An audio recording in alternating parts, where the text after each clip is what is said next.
जिनवाणी माता विराजमान हो गई हैं। हम लोग मंगलाचरण करें। आचार्य कुंद रचित पंचास्तिकाय ग्रंथ का हम मंगलाचरण कर रहे हैं और वो प्राकृत भाषा में है।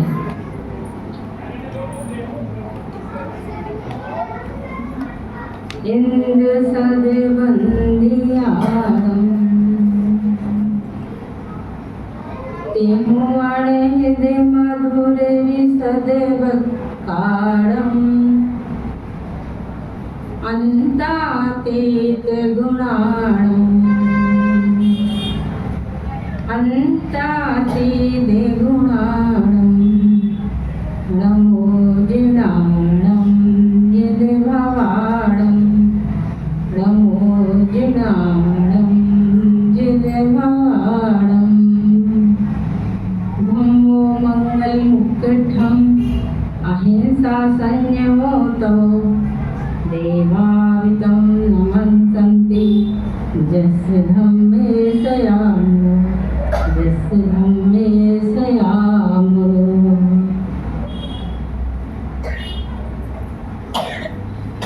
हम लोग के सामने कल रतन कर्ण श्रावकाचार्य विराजमान किया गया, जो कि सबको पता है आचार्य समुद्र रचित।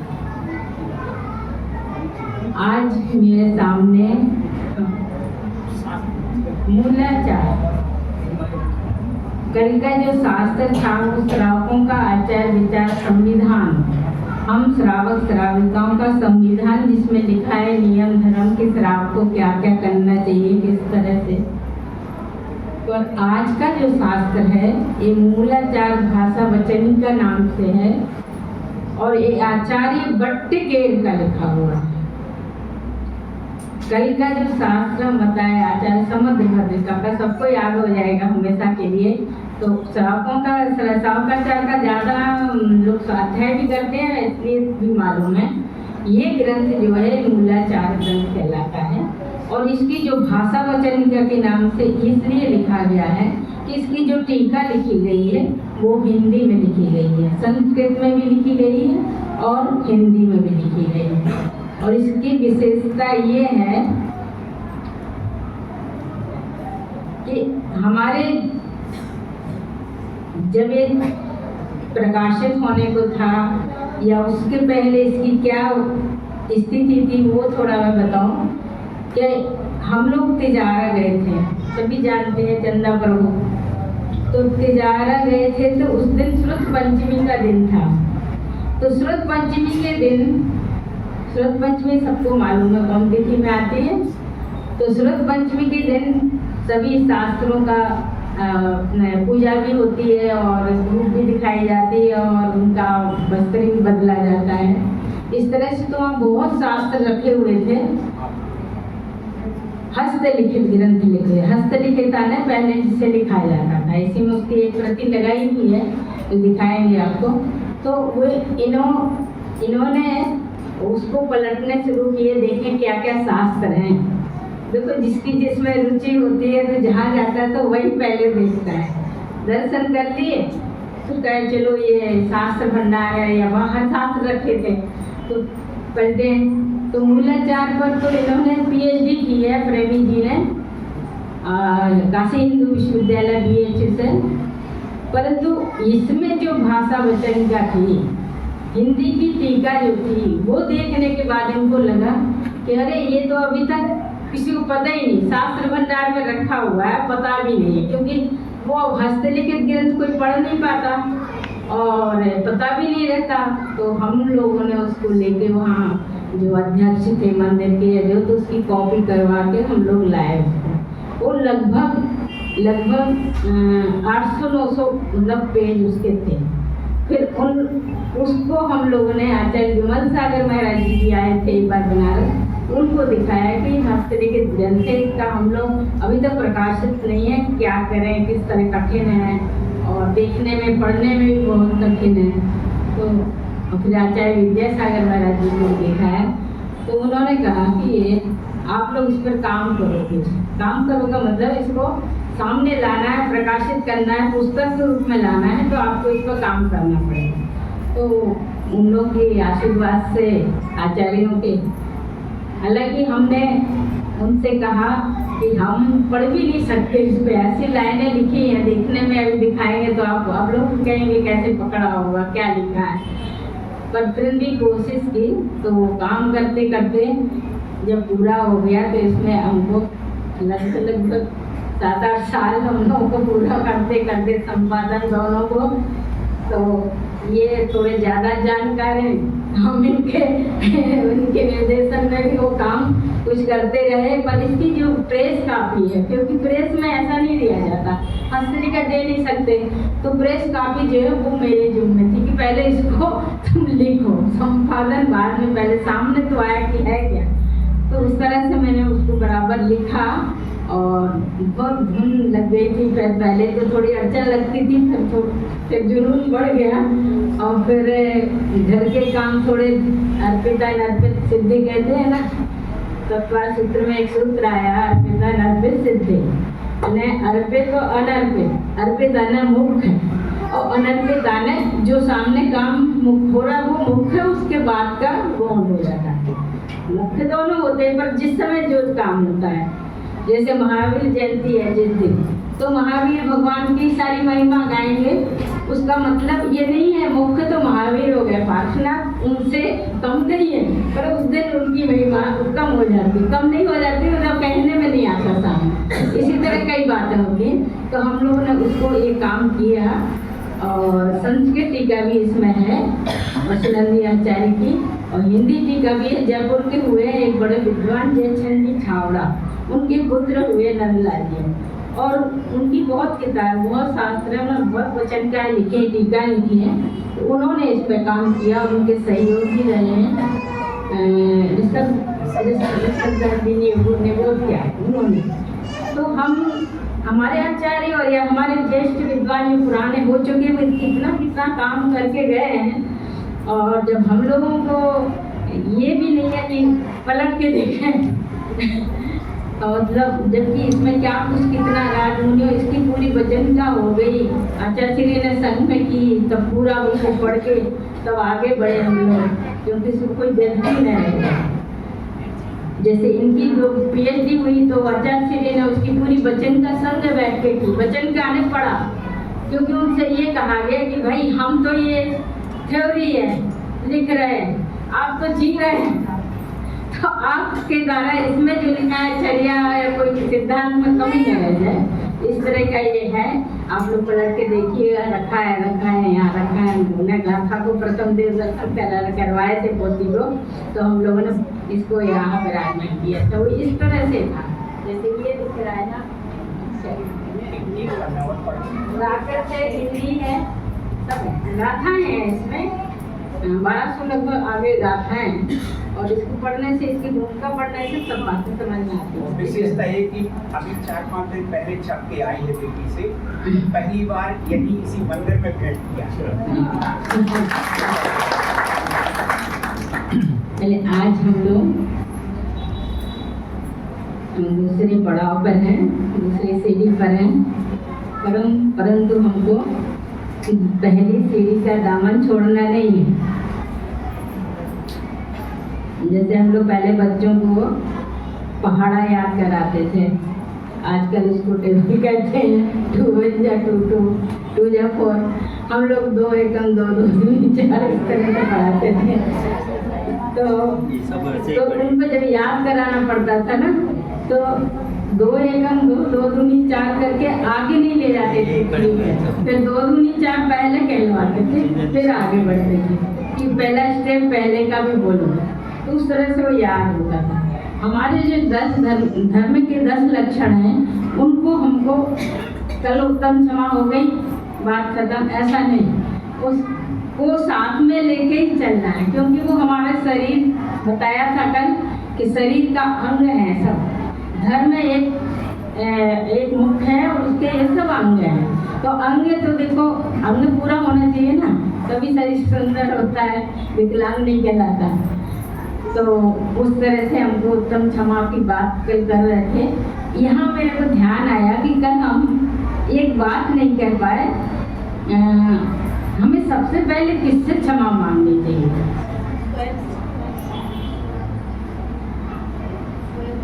किसने बोला? हाँ, जिसने भी बोला बहुत अच्छा, मतलब सबसे बढ़िया उत्तर है कि भगवान से भी बाद में मांगो, अपने बड़ों से भी बाद में मांगो, अपने बड़ों से बाद में सब करो, पहले अपने आप से क्षमा मांगना चाहिए, अपनी आत्मा से। क्यों?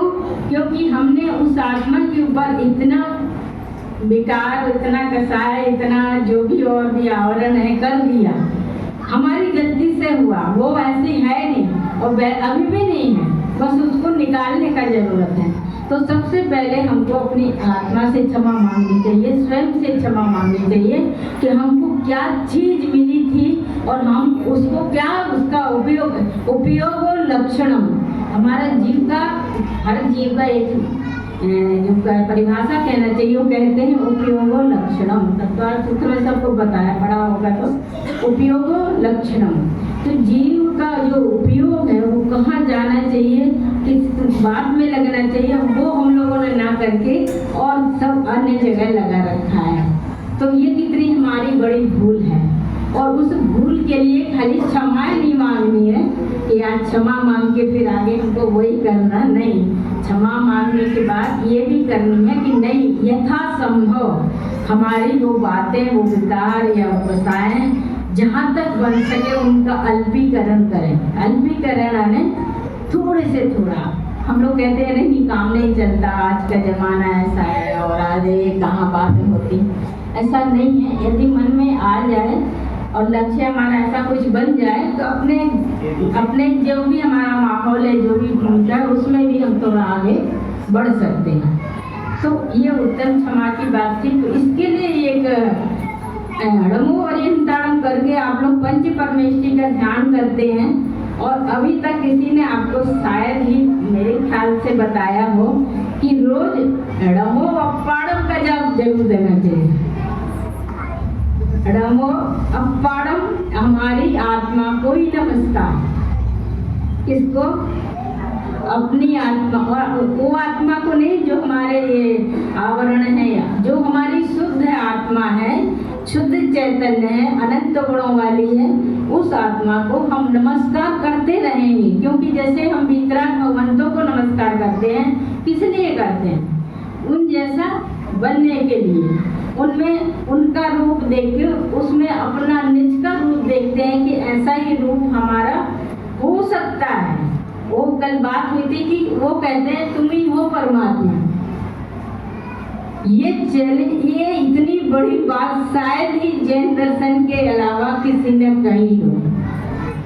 हमने कल भी कहा था कि सब ईश्वर की सत्ता को मानते हैं, और हमारी खुद की जो सत्ता है, जो शाश्वत सत्ता है, जो अविनाशी सत्ता है, हमारी जो आत्मा है, या जीव कहो, आत्मा कहो, चैतन्य कहो, वो हमारी खुद की है, और हमारी खुद की जिम्मेवारी है कि हम उसको कितना उसका आवरण हटा सकते हैं और उसमें हम जी सकते हैं।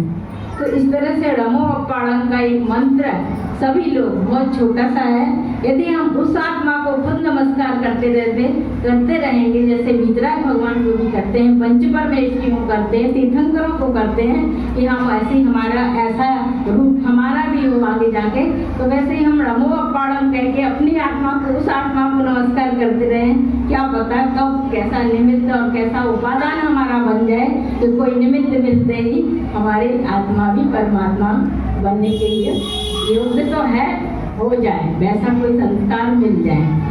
तो देशना जब होती है भगवंतों की, आचार्यों की, मुनि महाराजों की, या कोई बड़े लोग हमको बताते हैं, तो देशना लब्धि जब बनती है, यदि उपादान है, उपादान सभी जानते होंगे, योग्यता, यदि आपके अंदर, किसी के अंदर, हमारे अंदर उस बात का उपादान है, तो निमित्त आएगा तो जरूर हमारा वो देशना मिलेगी, तो जरूर उपयोग बाहर आएगा हमारा और उसमें लग जाएगा।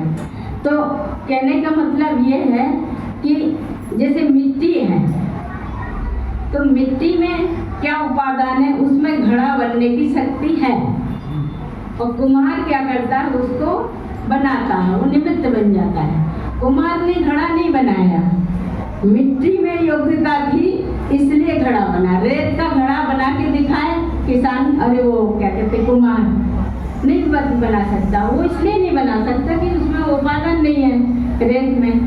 तो इसी तरह जब हमारे अंदर वो उपादान प्रकट हो जाएगा तो कभी भी कहीं भी जब उपादान होता है तो निमित्त आकाश से टपकता है।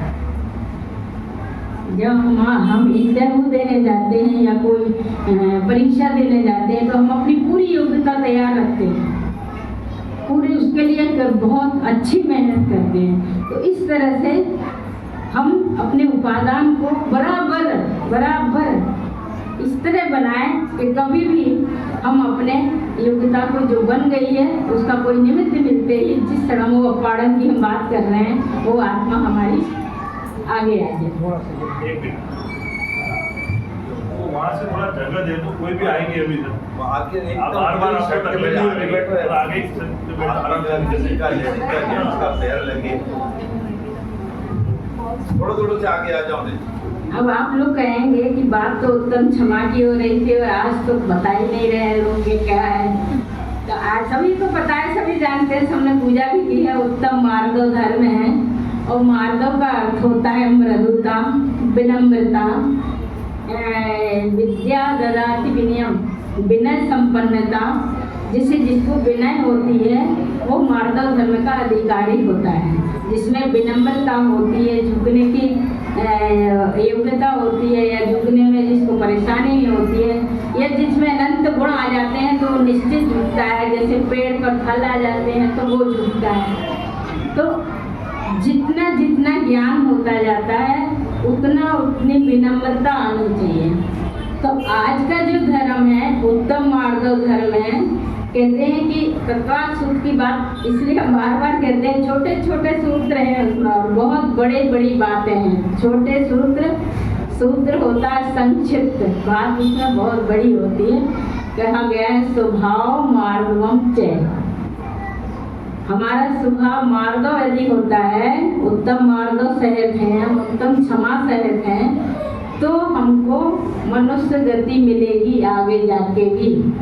इतना तो कम से कम मिलना ही चाहिए ना, और गतियों में तो नहीं भटके, कम से कम वापस जन्म तो यही मिले। तो स्वभाव मार्गवम से कह के आचार्य उमा स्वामी ने हमको ये कहा कि आप अपने स्वभाव में रहिए, विभाव में मत जाइए। पर हम लोग मेरी भावना में भी पढ़ते हैं, अहंकार का भाव न रखूं, नहीं किसी पर क्रोध करूं, देख दूसरों की बढ़ती को कभी नहीं। तो अहंकार का जो भाव है वो हमारे उत्तम मार्गव धर्म को उसके विपरीत है। उत्तम मार्गव धर्म को प्रकट नहीं होने देता है। तो अहंकार क्या चीज है? अहंकार का मतलब घमंड, गर्व, या हमसे बड़ा कोई नहीं, सब हमसे नीचे, या हमसे ज्ञानी ज्यादा कोई नहीं, या जो भी। तो हमारे आचार्य समुद्रभद्र जो श्रावकाचार्य में कहे हैं कि उन्होंने बताया कि 8 प्रकार का मद होता है। मद आने घमंड 8 प्रकार से होता है कुल मिला के, और उसमें फिर आप कुछ भी ऐड कर दो, एक तरह से होता है। तो उसमें कहा गया है, 1 मिनट पढ़ के ही सुनाती हूँ, हो सकता है बीच में कहीं इधर का उधर हो जाए, तो श्लोक ठीक रहना चाहिए। ज्ञानम पूजाम कुलम जातिम बल रिद्धि तपो बभु अष्टावासित मानित्वम इसमय माहुर गतस्मय। अर्थात ये कह रहे हैं कि ज्ञान का मद होता है, 8 मद बताए हैं। ज्ञान का मद, पूजा का मद, कुल का, हम इस कुल के हैं ऐसा वैसा करके बहुत, कुल का मद, जाति का और बल का, रिद्धियों का। यदि किसी को रिद्धि उत्पन्न हो गई है या कोई विद्या सिद्ध हो गई है तो रिद्धि का मद, और तप का, यदि तप करते हैं हम, एकासन भी करते हैं, उपवास भी करते हैं और कई दिनों का भी करते हैं। कितने लोग कैसे मतलब कितना बढ़िया करते हैं, उनकी साहस की, उनकी ताकतदार देनी पड़ेगी, उन सब करते हैं। परंतु उसके बाद यदि उसमें अहम नहीं है, अहंकार नहीं है तो बहुत काम करता है, बहुत फल देता है, बहुत पुण्य का संचय होता है। और यदि ऐसा आ जाता है कि हम ही कर सकते हैं, ये तो कोई तो करता नहीं है, ये तो कैसे है, ये वैसे है, कुछ भी, तो उसमें थोड़ा पुण्य क्षीण हो जाता है। तो तप का बल और बपू वाला होता है शरीर, शरीर का बल, शरीर की सुंदरता का, हमारा हम इतने सुंदर रूप का हमारा हो जाता है। तो वो आचार्य करते हैं समर्थपद आचार्य कि जिनके जो इन मदों को बीत गया है, जिनका ये मद खत्म हो रहे हैं, वैसे आचार्य तीर्थंकर भगवंत हुए हैं। और उन्होंने कहा है कि इन आठों के द्वारा, इन आठों के आश्रय से, इनको आश्रय से ये मद आते हैं। और जिनके बीत गए हैं उन्होंने ये बात बताई। तो ज्ञान का मद कैसे होता है, एक बहुत अच्छा दृष्टांत है और सच्ची घटना भी है, कहानी नहीं है, सच्ची घटना है। एक हुए हैं हरिभद्राचार्य, हरिभद्राचार्य हुए हैं। हमारी दूसरी जो परंपरा है सुकामत परंपरा, उसके एक बहुत बड़े आचार्य हुए हैं। इतने समझ लो कि उनके लिखे कहते हैं 1444 ग्रंथ लिखे उन्होंने अपने जीवन में, और हर विधा पर लिखे। विधा से मतलब योग कर भी लिखे, हर विषय पर लिखे।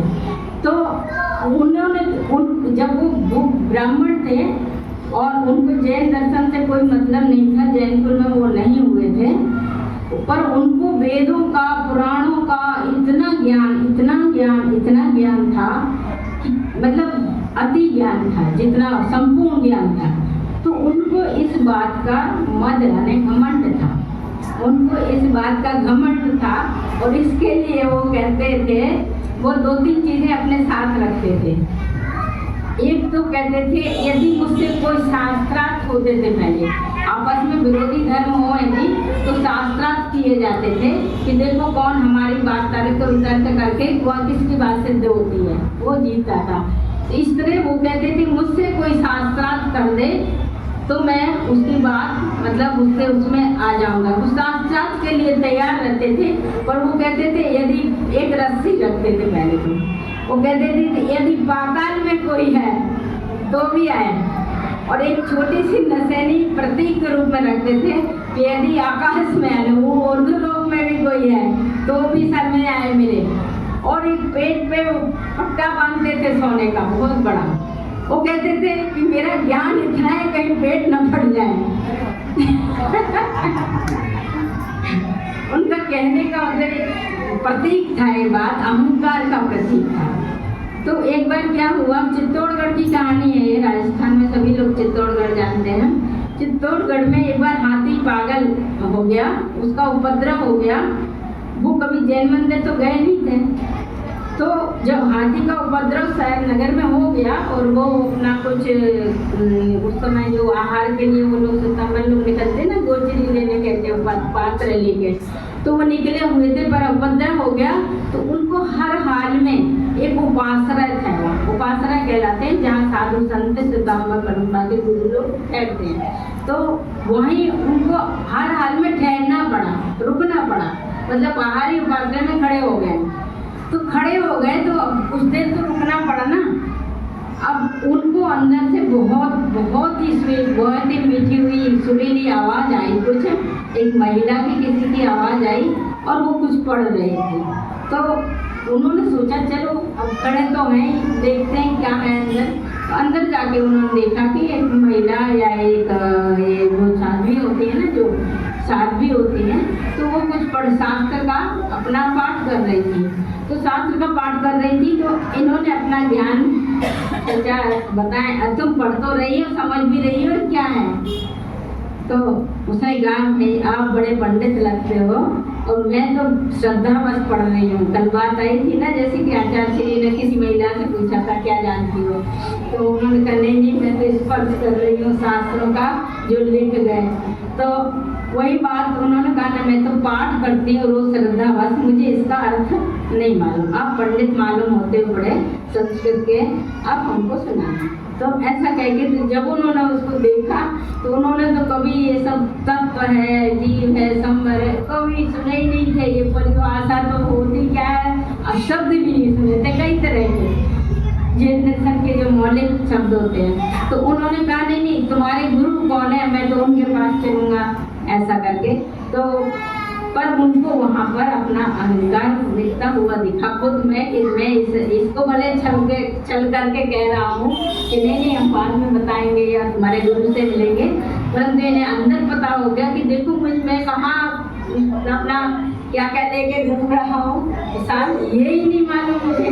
तो उनका अहंकार विगलित हो गया और उन्होंने जो अपनी शर्त थी उनका जो मन में मान्यता थी कि यदि मुझे किसी ने शास्त्रार्थ में किसी में हरा दिया तो मैं उसका मतलब सेवा के जो भी हो जाऊंगा।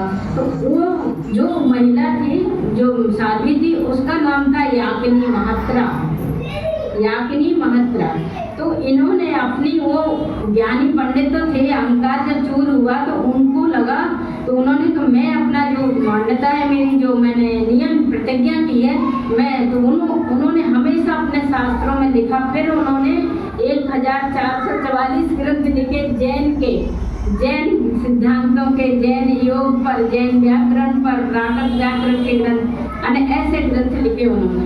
अने देखो समय की उनकी जो बुद्धि, मतलब बुद्धि तो तेज थी, पंडित थे ही, दिशा बदल गई और सम्यक उनको प्राप्त हो गया। इसी तरह जैसे कि हमारे गौतम गणधर भी ब्राह्मण, इंद्रपुति ब्राह्मण थे, और जब वो समोसनों में गए और 66 दिन तक महावीर भगवान की जो ध्वनि नहीं खिली थी, तो उनका मान भी कैसे हमारे इंद्र ने वामन का वेश किया और उनके पास गए कि भाई कोई गणधर नहीं है महावीर भगवान के समोसन में, तो उनकी वाणी भी खिल रही। तो उनके पास गए और उनको कैसे लेके आए, उनसे भी पूछा, उनसे कहा कि ये कौन सा श्लोक है, वो तत्वार्थ सूत्र में लिखा रहता है ना, त्रैकाल्यम द्रव्य सटकम नवपद लेस्या पंचान चास्तिकाया व्रत समिति गति चारित्र भेदा, ऐसे करके 4 है। तो उनको भी नहीं मालूम था व्रत क्या होता, समिति क्या होती है, गति और मुक्ति क्या, सब मतलब चारित्र ये सब क्या होता है। तो उन्होंने भी महावीर भगवान के पास ले ही जाना था, वो तो ले आए थे। तो वहाँ जाके मानस स्तंभ को देख के कैसे उनका मान चूर हो गया और कैसे महावीर तक पहुँचते वो सभी को पता है कैसे पहले गौतम गणधर बने और किस तरह से।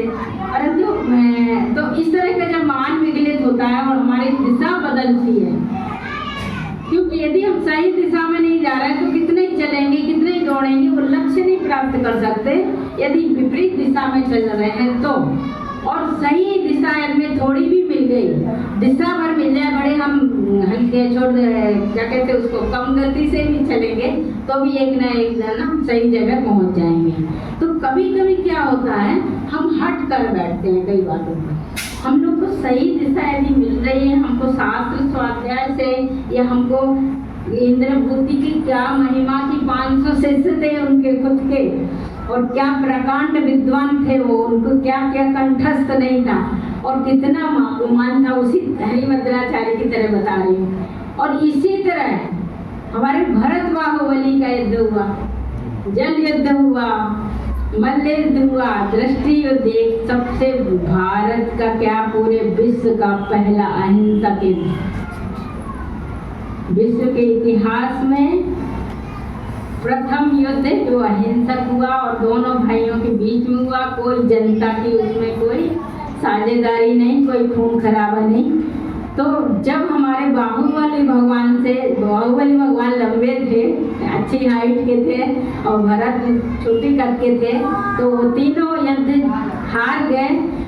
तो उसके बाद जब भरत जी ने चक्र भी चला दिया भाई पर, और बाहुबली को इस बात से वैराग्य भी हो गया कि किस बात के लिए हम लोग ये जो किए हैं, तो उन्होंने प्रभुता पास छोड़ी प्रभुता पाकर, अने वो जीत गए तो मतलब बड़े हो गए ना, प्रभु जीत गए, परंतु प्रभुता छोड़ी प्रभुता पाकर। और फिर उन्होंने अपना, आगे सबको पता है कहानी है कि उन्होंने दिगंबर वेद कितनी तपस्या की, शरण वेद में सब जाते हैं, दर्शन करते हैं। तो इस तरह से जब मान विगलित होता है, दिशा हमको सही जगह मिलती है तो व्यक्ति आगे बढ़ जाता है। और यह ज्ञान की बात हुई, पूजा की बात भी हम करते हैं, कितनी हम पूजाएं करते हैं।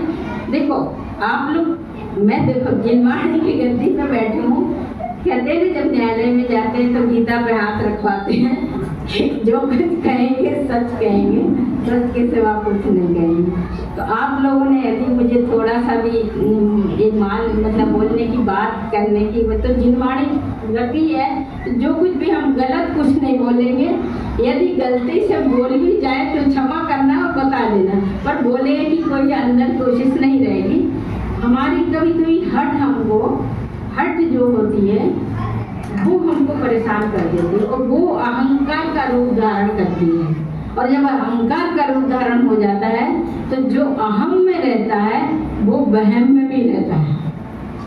जितने वहम उसके पास आते जाते हैं, जो अहम पालता है कि मैं ही ठीक हूँ, मैं ही ठीक हूँ और सब नहीं ठीक है, तो वो वहम आ जाता है। और वहम जब आ जाता है और तो अरहम, देखो कल हमने कर्मठ और कमठ में अंतर बताया था। एक छोटी सी रेव का अंतर था, पर छोटी सी रेव के अंतर में कितना बड़ा अंतर था। उसी तरह अहम और अरहम, इसमें भी वही बात है। तो अहम जब तक हम पालेंगे तो अरहम की साधना नहीं हो पाएगी। जबकि हर मंत्र में ओम ह्रीम अरहम, आगे मंत्र कहते हैं, जो भी कहते हैं ओम ह्रीम अरहम असी अवसा नमः, ओम ह्रीम अरहम उत्तम क्षमा धर्मांगाय नमः, ओम ह्रीम अरहम जरूर लगाते हैं, क्योंकि अरहम पंच परमेश्वरी का सूचक है। जैसे ओम भी पंच परमेश्वरी का सूचक है, अरहम भी। तो अहम की साधना, यदि अहम में रहेंगे तो अरहम की साधना नहीं हो सकती। और जब उत्तम मार्ग धर्म में हमको इस तरह की अपने जो अहंकार का है उसको हमको छोड़ना पड़ेगा। क्योंकि कभी कभी क्या होता है, देखने में बात विरोधी लगती है। जैसे महाभारत का युद्ध हुआ तो बीच में बंद हो जाता था ना एक टाइम के बाद। तो एक टाइम के बाद क्या होता था, जो युधिष्ठिर थे वो धर्मराज कहलाते थे, सभी को पता होगा। तो धर्मराज युधिष्ठिर क्या करते थे, जब युद्ध खत्म होता था तो उस टाइम में वो अपने जो प्रतिपक्ष था उसमें जाके अपने उनके प्रतिपक्ष क्या था, उन्हीं के घर कुटुंब के थे सब, उनके भीष्म पितामह थे, उन्हीं के द्रोणाचार्य थे, उन्हीं के सब कोई थे। तो प्रतिपक्ष में जाके सबको जो भी थोड़े बहुत घायल हैं या जो परेशान हैं उनकी सेवा करते थे। तो अर्जुन घबरा जाते थे। तो अर्जुन घबरा के कहते थे कि ये भैया, बड़े भैया हमारे धर्मराज युधिष्ठिर क्या कर रहे हैं, प्रतिपक्ष में जाके उनकी सेवा कर रहे हैं। तो अर्जुन और श्री कृष्ण जी कहते थे घबराओ मत, वो धर्मराज हैं, वो जो कुछ भी कर रहे हैं वो भले के लिए कर रहे हैं।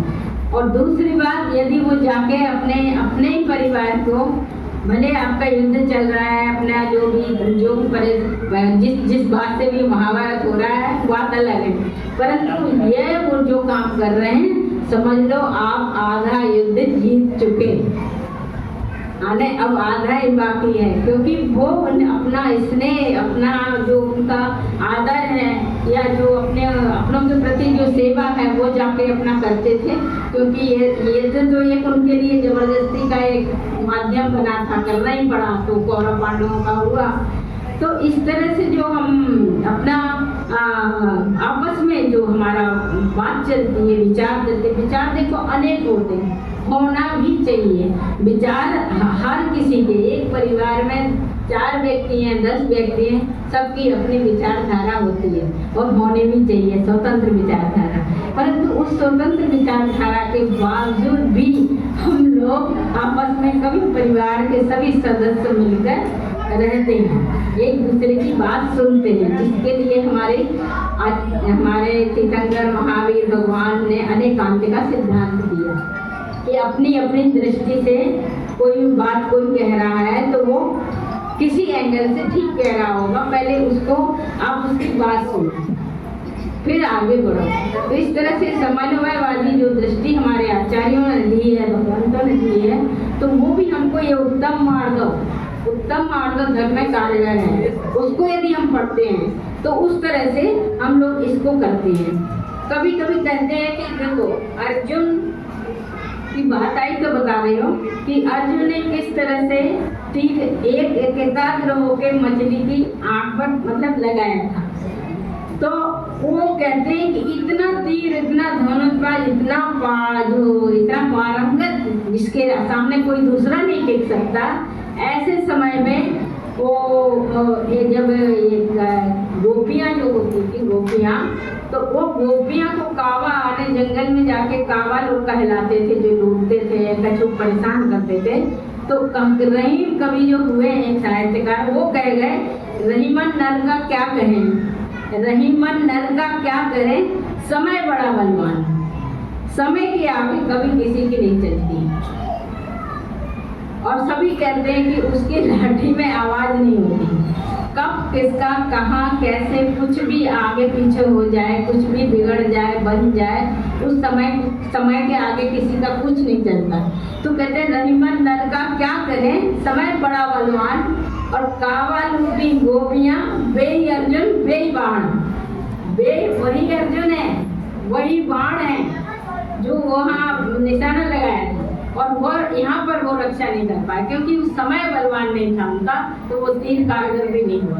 तो इस तरह से हमको कभी कभी देखना चाहिए कि हम समय को लेकर भी चलें और अपनी उत्तम मार्ग धर्म को यदि धारण करें तो वो करें कैसे। अहंकार की बात तो हो गई, घमंड की बात भी हो गई, नहीं करना चाहिए, सबको बताया, सब चीज़ों का नहीं करना चाहिए ना, बस आप चीज़ें बताई है ना, नहीं करना चाहिए, किसी का भी घमंड नहीं करना चाहिए, है तो अच्छी बात है ना, परंतु कल को क्या हो जाए, आज रूप सुंदर है, कल को क्या हो जाए, आज पैसा है, खूब सब कुछ है, कल को क्या हो पता नहीं।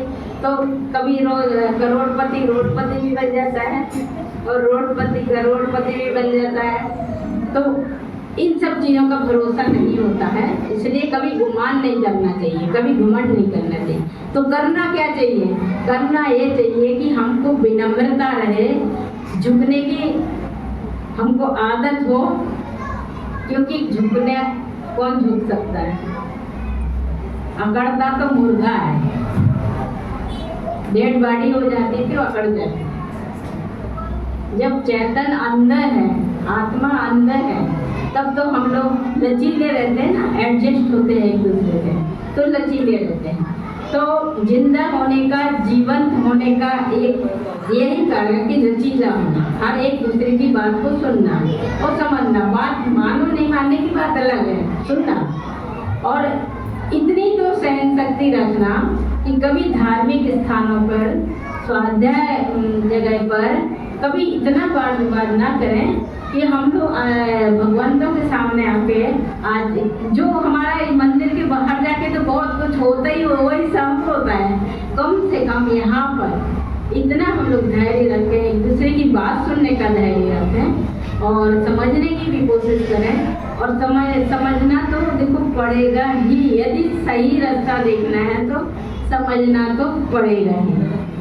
और समझाने वाले बहुत होते हैं पर समझने वाले कम होते हैं। जैसे हम बैठे हैं और हम समझा रहे हैं, अब हम, इसका मतलब ये नहीं कि हम बहुत समझदार हैं और हमको सब पता है, फॉलो करना भी बहुत बड़ी बात है, उनको अपने आप के आचरण में लाना बहुत बड़ी बात है। परंतु हम जितनी बातें कहते हैं तो जिनवाणी का इसलिए कहते हैं कि क्या पता हम उसको नहीं कर पा रहे हो और हमारी बात सुन के कोई दूसरा भी कर सकता हो, उसकी उतना उपादान बन जाए, उसकी उतनी योग्यता बन जाए, वो कर ले जाए, हमारे निमित्त से कर ले जाए, बात सुनने से कर ले जाए। तो ये इसलिए कहा सुना भी जाता है आपस में। अब हम विनय पे आते हैं, क्योंकि उत्तम मार्गों की जो बात है, अहंकार का जो विरोधी से नहीं कहना चाहिए, प्रतिपक्ष जो है वो विनय है। विनयो मोक्ष द्वारो, अने विनय मोक्ष का द्वार है। और और विनय को पता होगा सबको, आप दर्शन 16 कारण भावना की पूजा करते हैं। तो दर्शन विशुद्धि पहली भावना है और दूसरी भावना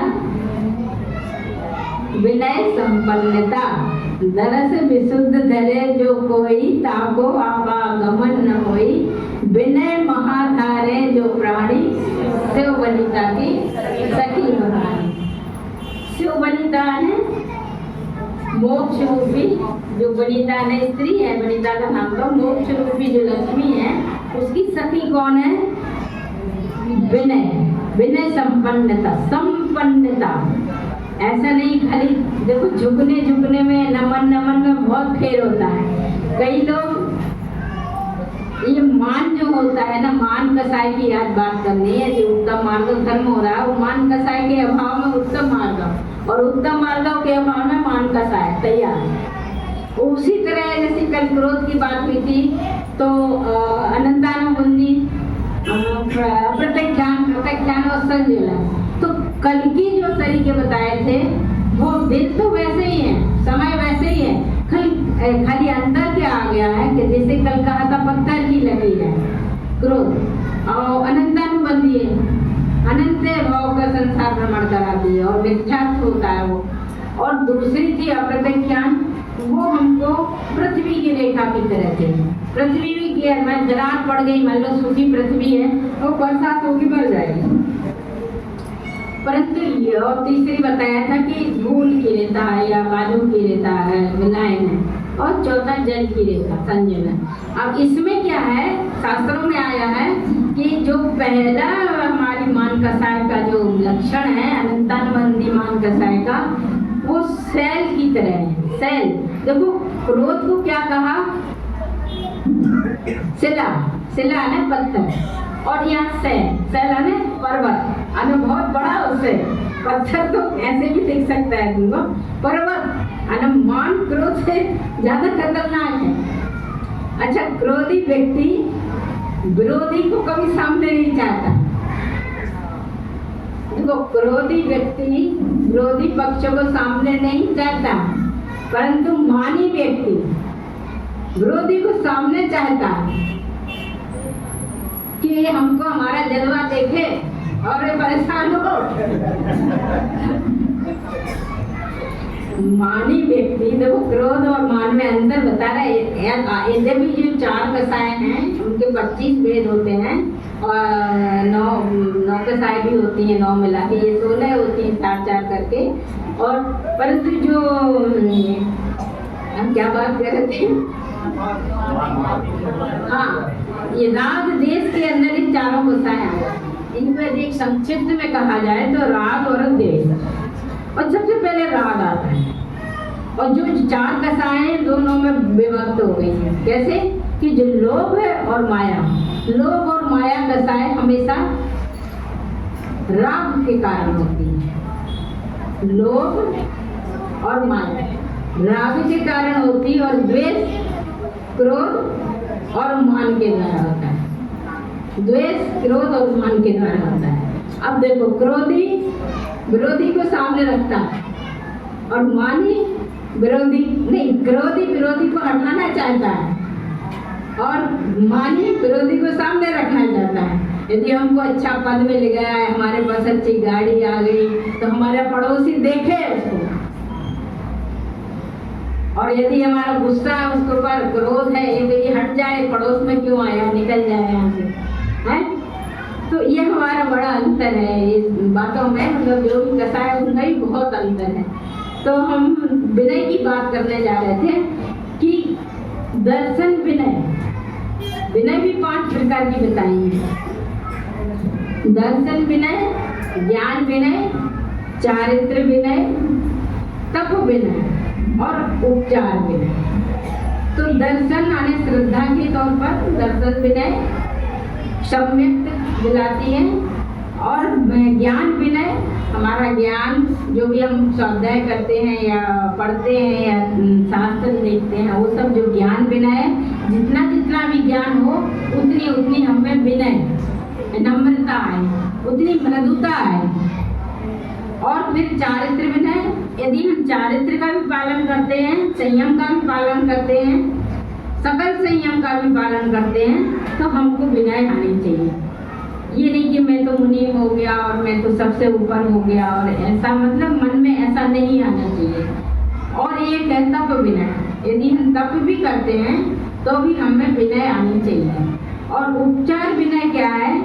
हमारी आपस में जो शिष्टाचार है, आपस में जो हमारे नीतियाँ हैं कि हम बड़ों का पैर छूते हैं, बड़ा कोई आता है तो खड़े हो जाते हैं, हमारे टीचर्स, हमारे गुरु, हमारे आचार्य भी, मुनि महाराज जी, क्या माता, जो भी हमसे बड़े हैं, गुड़ी हैं, जैसे हमसे बड़े हैं, जैसे वो आएंगे तो सबकी शिष्टाचार में ये होता है कि हम खड़े हो जाएं, उनकी विनय करें, उनका जो भी यथायोग्य अभिवादन है उनका वो करें। मुनि महाराज है तो नमस्ते करें, आलिका माता है तो बंदा में बोलें, चुल्लक है तो इच्छा में बोलें। ये हमारे सब योग्यता के अनुसार हमारे उनको जो श्रद्धात्मक कहने का है वो।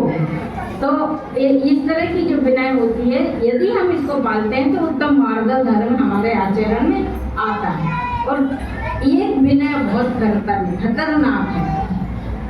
देखो सब चीजें एक जगह लागू नहीं होती है। वो कैसे, एक बार में बता देंगे। देखो हर अच्छी चीज में, हर अच्छी चीज में सु लगाते हैं, सुस्वागतम, सु लगा के हर चीज, सुशीला, सो ऐसे सु लगा के है ना, वो बहुत बड़ा हो जाता है। सु लगा देने से और भी आदरणीय बन जाता है ये। अब फिर एक जगह ऐसी होती है जहाँ सु नहीं लगा सकते, वो हमारे होते हैं जैसे कुंवर साहब। अब कुंवर साहब ही कहेंगे, अब वो वहाँ ये नहीं कहा जाएगा कि नहीं सु बहुत बड़ा होता है, सु बहुत अच्छा होता है, सु बहुत अच्छा होता है। तो कभी कभी वैकल्पिक व्यवस्था भी रहती है। हर चीज हर जगह नहीं, हर जगह होती भी है तो किसी एक जगह उसका काम नहीं भी होता है। उसी तरह हमारी विनय सब जगह बहुत अच्छी है, परंतु एक जगह एक विनय है मिथ्यात्व विनय जिसको कहते हैं। हम बाहर निकलते हैं, बाहर निकलने के बाद हमको कितना कुछ दिखाई देता है, कितना कुछ मिलता है, सबको पता है, कहने की जरूरत नहीं।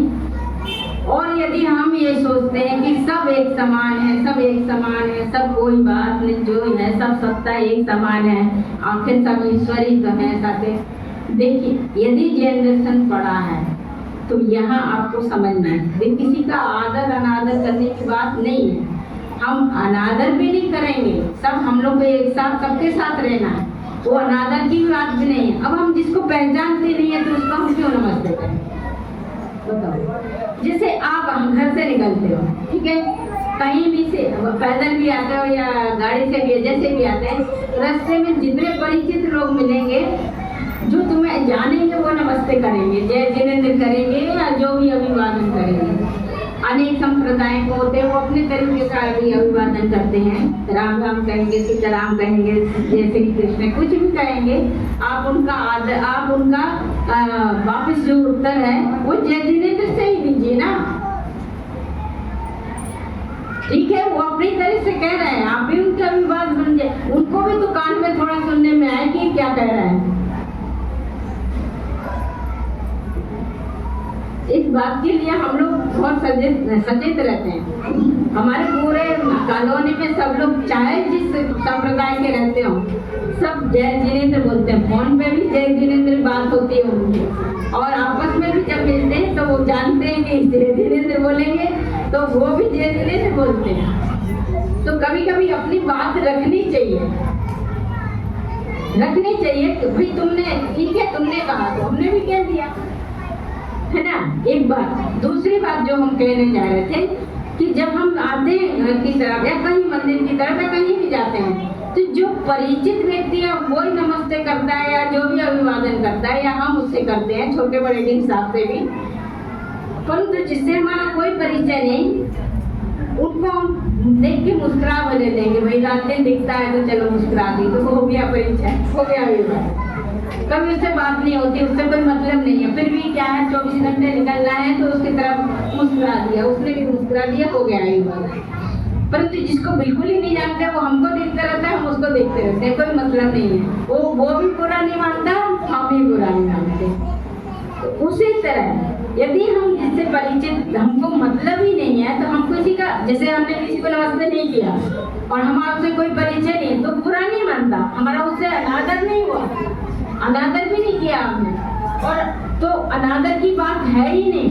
आदर करो, कोई बात सुनता है तो करो, बात कर लो, पर नहीं। तो इस तरह जो विनय, मिथ्यात्व विनय है, ये हम लोग बहुत पाल के चलते हैं, और हम ये कह के संतुष्ट हो लेते हैं हमेशा कि सब एक समान है, सब एक समान है। हमारे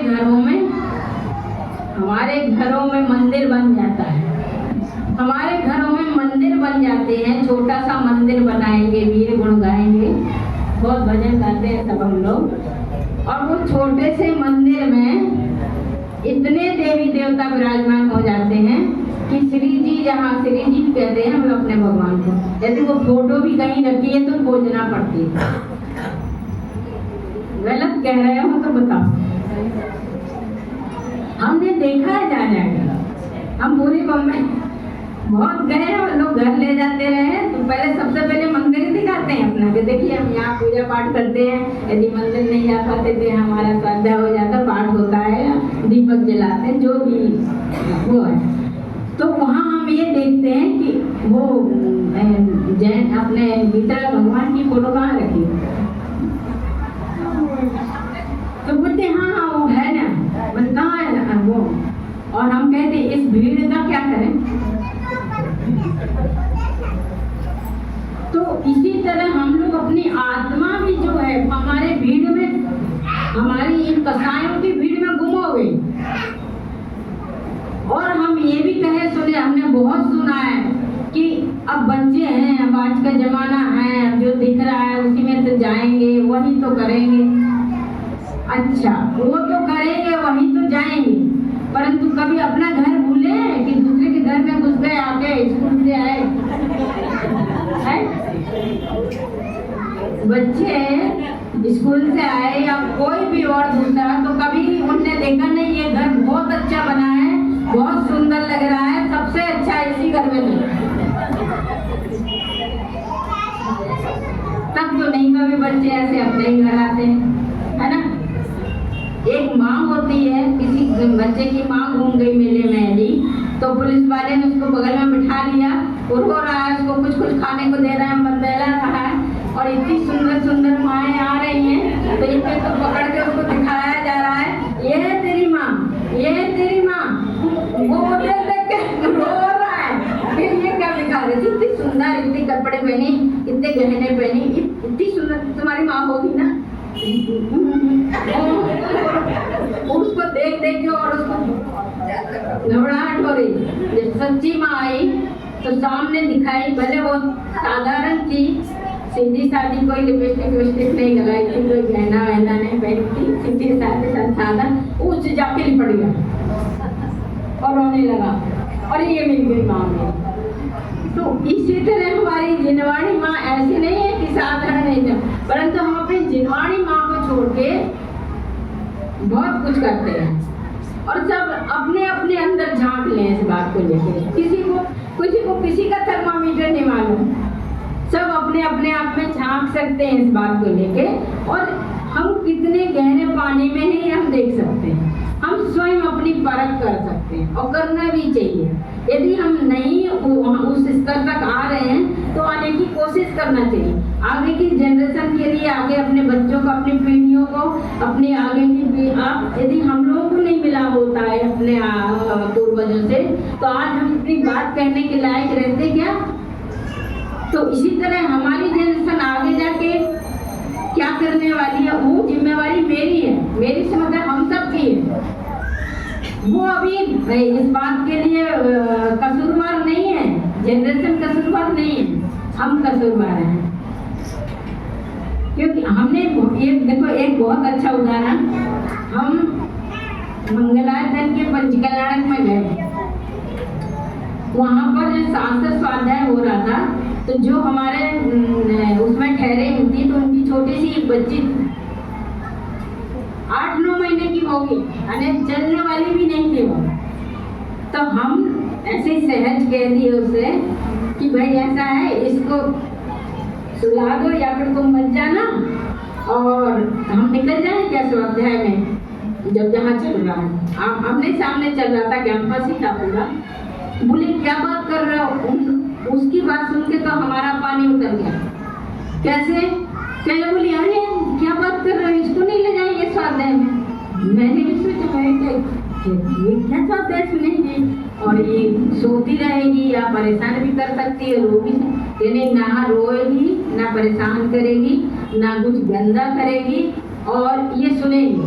मैंने कहा भाई ठीक है, हमने कहा ठीक है इसको ले जाओगे। हाँ, फिर मैंने कहा रीजन क्या है, तब उसने बताया कि देखो ये है अभी हमारी जिम्मेवारी, जब तक ये खुद समझदार नहीं हो जाती इस बात के लिए, तो हमारा कर्तव्य बनता है कि इसको हम ऐसी जगह ले जाएं और ऐसी जगह बिठाएं, ये समझती है नहीं समझती है, सुनने से कान में इसके संस्कार पड़ेगा, और वो जो संस्कार बीज पड़ा रहेगा, जब ये बोलने बताने लायक हो जाएगी, समझने लायक हो जाएगी, तो अति जल्दी, जैसे जिसको टेबल याद हो जाता है, पहाड़ा याद हो जाता है, वो जल्दी मेथड लगाता है, जल्दी गुणा भाग लगाता है। और यदि वो याद नहीं हुआ है तो गुणा भाग करना मुश्किल है, क्योंकि वो न्यू वही है पहले के, याद करो फिर गुणा भाग करना, तभी आपका क्षेत्रफल, लंबाई गुणित चौड़ाई बराबर क्षेत्रफल पढ़े हैं सब लोग, पुराने लोग पढ़े होंगे, सब समीकरण निकलेगा। ये हमारे साथ ये केमिस्ट्री जुड़ी हुई है कि हम अपनी जनरेशन को कहाँ तक पहुँचाएं, हमारी जहाँ तक जिम्मेवारी है, जब तक वो ना समझे वहाँ तक उसको हम पहुँचाएं। फिर आगे का उसका उपादान है, उसका निमित्त है, वो आगे जैसे करेंगे, तो ये हम माँ बाप की या हमारे बड़ों की सबकी जिम्मेवारी है इस तरह की। तो हम बात कहीं आगे पीछे क्या कर रहे थे, क्या कह रहे थे, मिथ्यात्व विनय की बात हो रही थी। ये मिथ्यात्व विनय बहुत खतरनाक है हर किसी के लिए। यदि जो जैन दर्शन जानता है, जैन दर्शन नहीं तो भगवान को मित्रा भगवान को मानता है, तो कम से कम उनको तो हर हाल में खुद को भी और अपनी जनरेशन को भी बचाना चाहिए, और नहीं बचाते हैं तो इसके जो जिम्मेवार हम हैं, उसका जो भी पाप जो भी मतलब जो भी अनुभाव होगा, प्रकृति स्थिति अनुभाव प्रदेश बंद कहते हैं ना, वो हमारे हिस्से में आएगा। तो मिथ्यात्व विनय से बचने के लिए बहुत जरूरी है, क्योंकि चोर भी बिन झुकता है। कभी पुराने जमाने में सेंध लगाते थे लोग और झुक के घुस के चोरी करते थे, तो वो उसका झुकना कौन सी विनय है? या फिर चीता शिकार करता है जंगल में, वो भी पहले जब उसको दौड़ना होता है शिकार की तरफ, तो पहले वो झुकता है पूरा, अपने की पूरी साहस अपना पूरी वो बटोरता है पहले, फिर वो अपने शिकार के ऊपर कूदता है। तीसरे ये बाण जो निकलता है, धनुष बाण होते हैं, कमान, वो भी पहले जब चढ़ता है तो झुकता है और किसी का भेदन करने के लिए जाता है। तो ये नमन नमन में फेर है, तो नमन नमन का भी फेर समझना चाहिए। ये नहीं कि हम तो हर जगह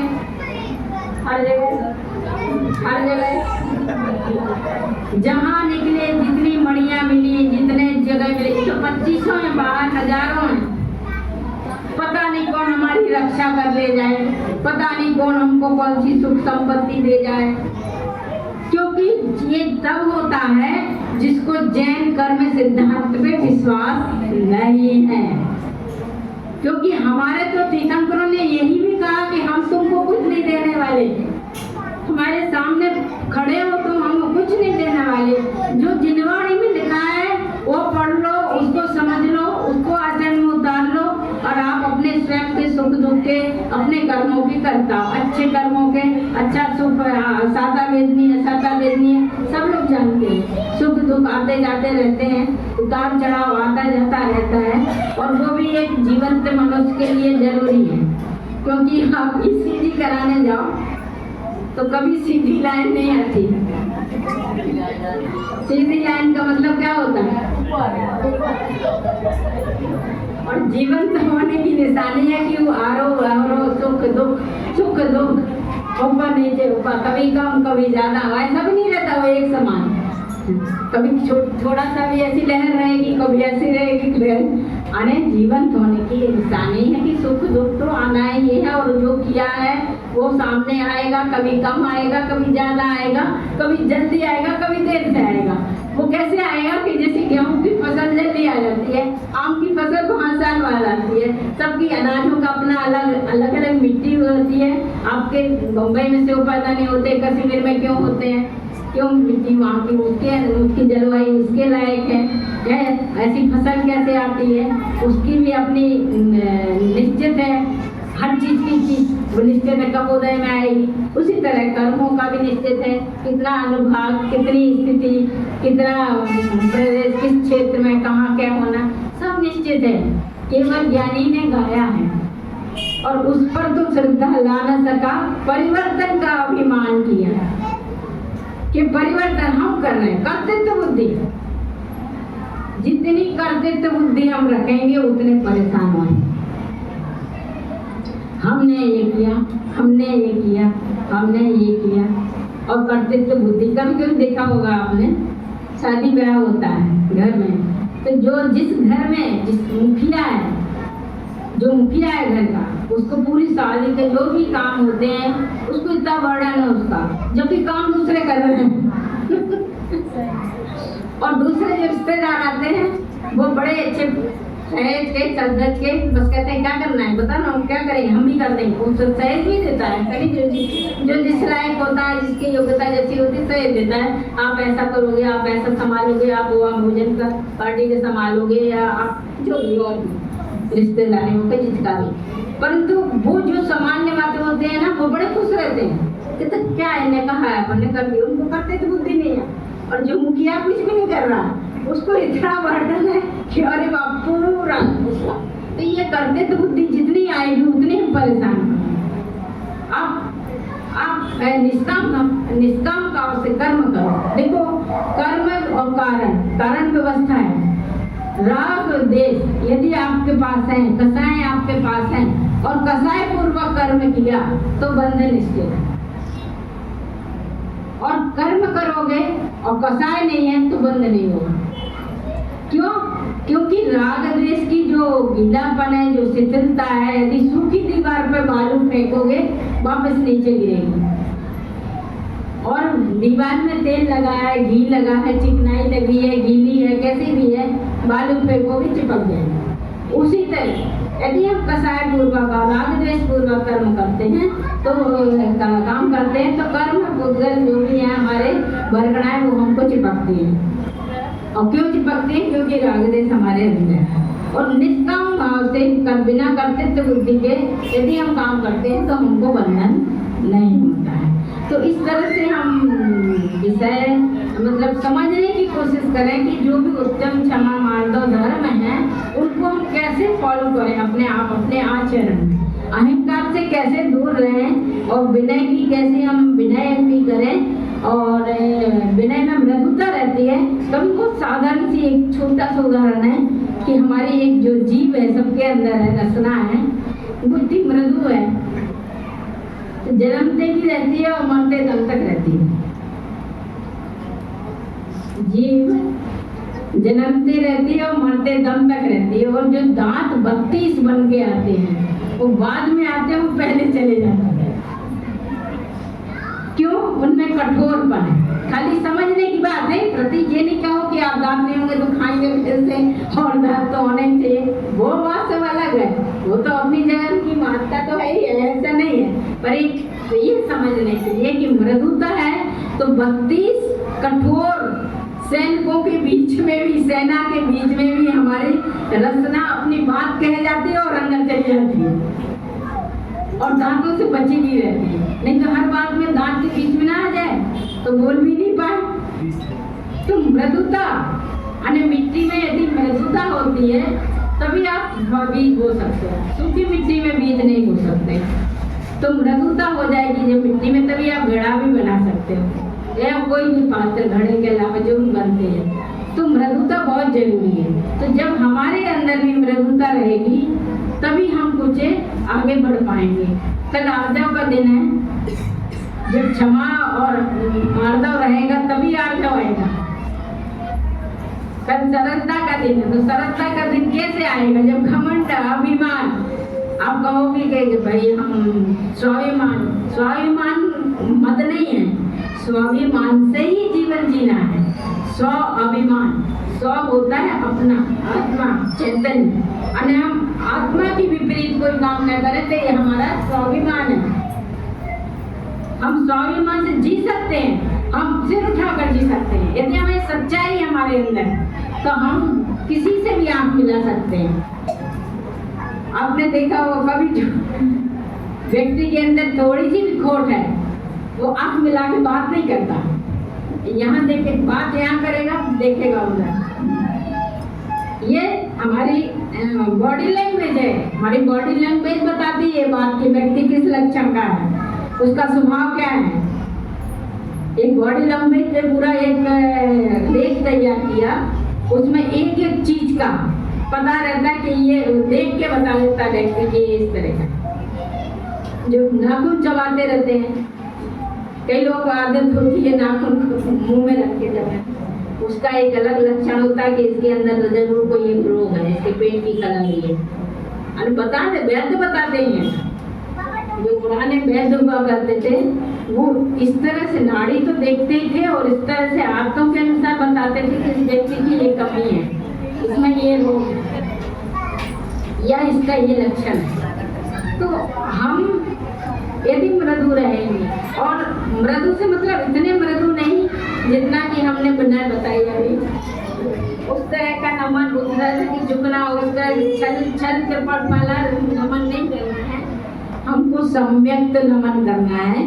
तो सम्यक्त प्रणाम में जिन्हें पाद एवं में बाधा, मान दूंगाचार्य की बातें सुन रहे हैं आप लोग, नंबर की बातें सुन रहे हैं, पूरे भक्तांबर का एक लाइन में सार है। यदि आपको वाकई में सिद्ध हो कुछ करना, जो भी ठीक करना हो, यदि सम्यक्त प्रणाम में जिन्हें पाद एवं वाला, सम्यक प्रणाम यदि आपका नहीं है कहीं, तो आपकी कोई कार्य की सिद्धि 3 काल में हो नहीं सकती। इसलिए लोग कहते हैं इतने दिन से तो हम भक्तांबर पढ़ रहे हैं, इतनी बार तो पढ़ रहे हैं, कोई भी स्रोत इतना तो आज तक तो कोई चमत्कार हुआ नहीं, आज तक तो हमारा रोग तो ठीक हुआ नहीं। तो ये बताओ, जब सोना होता है, सोने में खोट होती है, सोने समय हो गया होगा ज्यादा तो ये सोना जो होता है सब जानते हैं, पर सोने में और जो आजकल आर्टिफिशियल सब कुछ चल रहा है, तो सोना तो आपके पास एक ही प्रकार का रहेगा, कोई एक गहना रहेगा, 2 गहना रहेंगे या 4 रहेंगे, उससे ज़्यादा तो नहीं, मतलब फिर भी। परंतु आजकल मैचिंग करना है तो हर उसमें आर्टिफिशियल जल्दी तैयार हो जाता है। अब यदि हमको सोना भी उसी डिजाइन का बनाना है, मान लो हमारा अच्छी समृद्धि है, हमको नहीं आर्टिफिशियल, उसी डिजाइन में हमको सोने का कोई चीज़ गढ़ना है, और उसमें इतनी डिजाइन है कि वो जो सुनार बनाएगा तो उसको इतने टांके लगाने पड़ेंगे उसको, और टांके लगेंगे जितने ज़्यादा उतने सुंदर बनेगा वो, देखने में बाहर प्रदर्शन में बहुत अच्छे लगेगा। परंतु जब वही चीज आप सुनार के पास वापस देने जाओगे तो उसका मूल्य, वो जो आपने डिजाइन किया का टाका लगवाया था, वो हरगिज आपको उतने तौल का नहीं देगा। वो कहेगा इसको हम कहाँ डालेंगे, आग में, और सोना जलाएंगे, उसके बाद जो खोट जल जाएगी, उसके बाद जो आपका छोटा सा वो जो भी बचेगा उसको हम तौल के, और वो जो भी भाव है, जो भी जैसे चलता वो देंगे। तो कहने का मतलब है कि आप अपनी जिंदगी में जितनी खोट लगाएंगे, ये घटाने की बात है, जितना प्रदर्शन के लिए खोट लगाएंगे, बाहर तो सुंदरता है। देखो, बाहरी व्यक्ति आपकी प्रस्तुति से प्रसन्न होता है, बाहर का संसार का हर व्यक्ति प्रस्तुति से प्रसन्न होता है, पर ऊपर वाला आपकी भावना से प्रसन्न होता है कि अंदर क्या है, बाहर क्या है। तो प्रदर्शन की चीज है, जितनी अच्छी जरूरी है उतना दिखाओ, परंतु इतना मत करो कि वो आपका यदि सोना आग में डाला जाए तो वापस बिल्कुल ही ना मिले, मोल बिल्कुल ही वापस ना मिले। कहने का मतलब ऊपर जाके कहीं भी जाना तो है ये सभी को, तो पूरी जिंदगी की कोई खोट इतनी हो कि सहज हो कि हाँ भाई कम से कम नरक तो ना मिले, गतियां तो कम से कम त्रिंजे तो ना मिले। और देवगति के लिए जो तरसते हैं ना सभी लोग, ये तो हम जैनियों के अपने घर में है, इतनी समृद्धि है। कहा देवता जो ऐश्वर्य भोगते होंगे, जो हमारे जैनी भाई हमारे परिवार समाज के लोग भोगते हैं। इसलिए कभी जैनी स्वर्ग की चाह नहीं रखते और कहते हैं कि क्या मांगते हैं, वो बात हो गई थी, मोक्ष मांगते हैं सीधे कि क्यों मांगते हैं, किसके लिए सामने मांगते हैं, उनकी देने की मतलब उनमें ये संपन्नता है कि हम उनसे मोक्ष मांगे, वो चीज उनके पास है। जिसके पास जो चीज होगी उससे तो वही मांगा जाएगा ना, कि कपड़े लत्ते मांगोगे, गहना आभूषण मांगोगे। ये हम गलती करते हैं यदि ऐसा करते हैं तो ये हमारी विनय मिथ्यात्व विनय में जाएगी, क्योंकि हमें अतिशय पुण्य का जो हमको यदि वर्धन होता है तो वो नहीं होता है। फिर आपने कामना कर ली मतलब आपका अतिशय पुण्य में कहीं ना कहीं खोट लग गई। निष्काम भाव से आप पूजा करो, निष्काम भाव से ध्यान दे, वो ऑटोमेटिक अपने आप मिलेगा। कल्प वृक्ष के नीचे जाके, कोई भी वृक्ष के नीचे जाके छाया मांगनी नहीं पड़ती कभी। अच्छा आप वृक्ष के नीचे जाओ, धूप खूब लग रही है, कहीं बड़ा बड़ा पेड़ है, तो आप वो उससे मांगोगे कि मुझे छाया दो ना, आप खड़े हो जाओ उसके आगे जाके, छाया अपने आप मिलने वाली है। इसी तरह यहाँ जिसकी पूजा पाठ और स्वाध्याय करते हैं हम, वो उनके पास तो आओ, वो सब कुछ मिलने वाला है। जो आप पता नहीं लगता है, कहते हैं ना चंद खिलौनों में बहल गया इंसान, भगवान तो जाने क्या देने वाला था, और हम चंद खिलौनों में जो थोड़ा बहुत जो मनोरंजन हो जाता है ना, चंद खिलौनों में वो ही मांग के बैठे रहते हैं। और ये कभी कर्म सिद्धांत पर विश्वास नहीं हो पाता है कि नहीं हमारा तो जो है वो हमारे हाथ का कहीं नहीं जाने वाला। जिस देश में जिस भेष में जो भी जहाँ जो है वो सब निश्चित है। वो जब सब निश्चित है तो फिर क्या आप उसका करना, पर वहाँ विश्वास पहले होना चाहिए।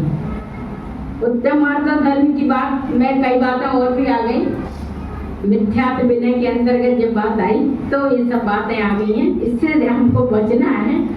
और अपनी बात खत्म करने के पहले कुछ 2-4 लाइन इसमें लिखी हुई है, कुछ सुनाना चाहती हूँ और अपनी बात खत्म करती हूँ।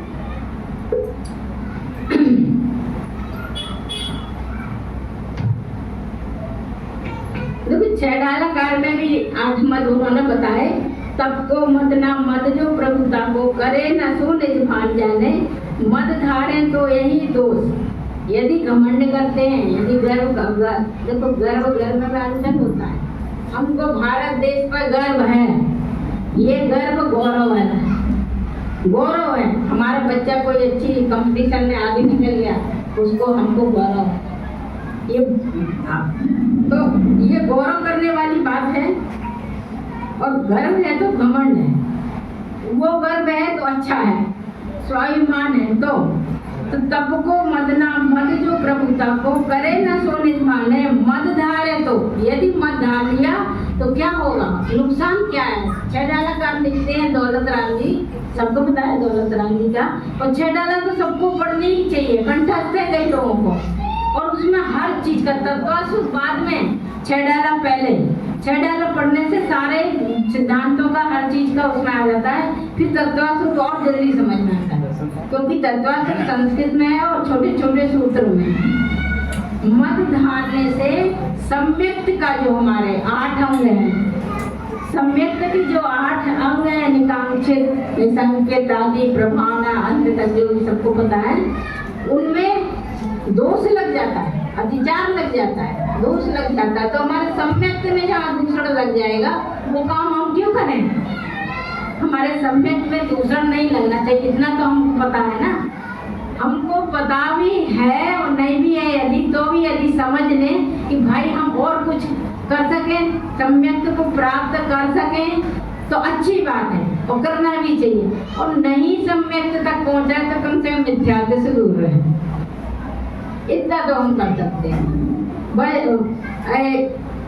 किसी ने बहुत खूब कहा है, वैसे आपने सब 12 भावना पढ़ी होंगी मंगत राम की, क्या कुछ निश्चित कहाँ रहता है, क्या कुछ था और क्या कहाँ है, तो सबको पता होगा।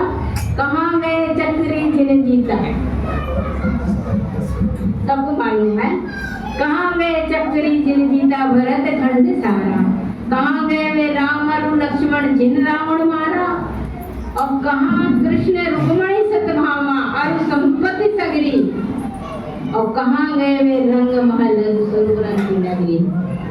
नहीं रहे लोभी कौरव जूझ मरे रन में, गए राज तज पांडव बन को अग्नि लगी तन। यानी कितना इतिहास, क्या रंग महल रहे होंगे, कौन कहाँ द्वारिका कहाँ, जब आज पता नहीं, आज किसी का नामो निशान नहीं, तो हम किस बात का घमंड कर रहे हैं। चक्रवर्ती अपना नाम लिखाने बृहस्पतिवांचल पर्वत पर गए और उनको वहां जाके अपने नाम लिखने की जगह नहीं मिली, तो इतने चक्रवर्ती हो गए। मैं तो बड़े उससे आया था चक्रवर्ती का नाम अपना लिखने के लिए, उनको कहते हैं कि दूसरे का नाम मिटा के अपना लिखना पड़ा। तो कहाँ हम भूले हैं। कहते हैं ये जिस्म का मकान में घड़ी दो घड़ी का है, दौलत का गुरूर हो या शोहरत का, करना नहीं गुमान, सब घड़ी दो घड़ी का है, सब घड़ी दो घड़ी का है। और आत्म तत्व को पहचाने, सम्यक को पहचाने, यही उत्तम मार्गों की आज बात है। और जो भी बात हम क्या करेंगे। जय जिनेन्द्र, बोलो महावीर भगवान की जय, 10 लक्षण महापार्वती की जय। और हम लोग जाप कर लें, फिर आगे जो भी